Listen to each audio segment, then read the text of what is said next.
जैसा कि हम सभी जानते हैं, अभी का जो युग चल रहा है उसका नाम कलयुग है।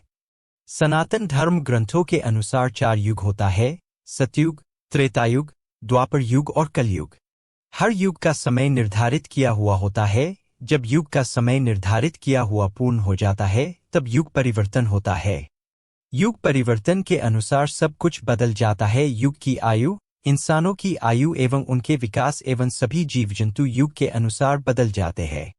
तो आज हम बात करेंगे जो युग अभी चल रहा है कलयुग के बारे में कि कलयुग का समय पूर्ण होने पर इसका अंत किस प्रकार होगा। तो चलिए जानते हैं। हिंदू धर्म एवं पुराणों के अनुसार कलयुग की आयु 432000 साल बताई गई है। ये युग की आयु हर युग में पाप बढ़ने पर समय अनुपात 4, 3, 2, 1 के द्वारा घटती चली जाती है। सबसे प्रथम युग होता है सतयुग, जिसकी आयु 17,28,000 वर्ष की होती है। उसके बाद आता है त्रेतायुग, जिसकी आयु हो जाती है 12,96,000 वर्ष। उसके बाद आती है द्वापरयुग, जिसकी आयु होती है 8,64,000 वर्ष। और अब चल रहा है कलयुग, जिसकी आयु 432000 साल की है। और अभी कलयुग का प्रथम चरण ही चल रहा, जो 2016 तक 5,000 वर्ष तक बीत चुकी है। अभी कलयुग का अंत आने में बहुत समय बाकी है। कलयुग का अंत एवं अंतिम चरण कैसा होगा, इसका उल्लेख पुराणों में मिलता है। तो चलिए जानते हैं।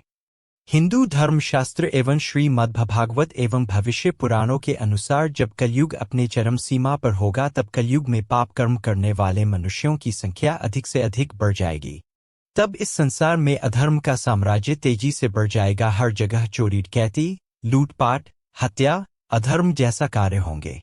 समाज हिंसक हो जाएगा। लोग एक दूसरे की संकट में सहायता नहीं करेंगे और इंसान इंसान की हत्या करने जरा भी नहीं हिचकिचाएंगे।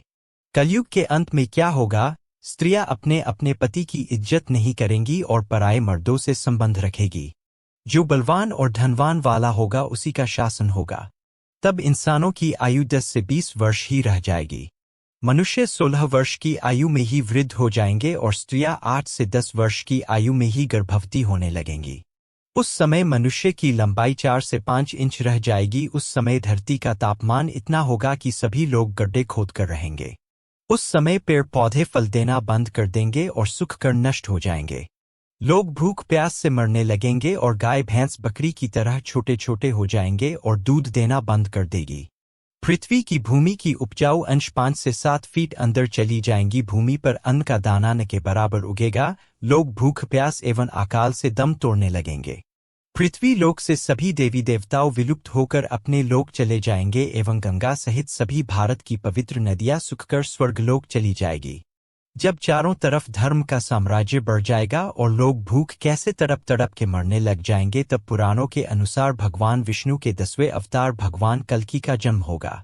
तो भगवान विष्णु के अवतार भगवान कल्कि समस्त संसार से मात्र 3 दिनों में ही पापियों का सर्वनाश करके पुनः धर्म की स्थापना करेगा। जब कलयुग में सारे पापियों का सर्वनाश हो जाएगा, उसके बाद नया युग सतयुग के निर्माण के लिए और कलयुग के प्रभाव को खत्म करने के लिए लगातार इस पृथ्वी पर 12 वर्षों तक मोटी एवं मूसलाधार वर्षा एवं वज्रपात होगी, जिससे समस्त पृथ्वी जलमग्न हो जाएगी। तब फिर एक साथ 12 सूर्य उदय होंगे और जलमग्न हुई पृथ्वी का जल सोख लेगी। तब फिर इस पृथ्वी पर नई भूमि और नई युग का निर्माण होगा, जो सतयुग के नाम से जाना जाएगा। तब इस संसार में फिर से जीवनयापन संभव होगा।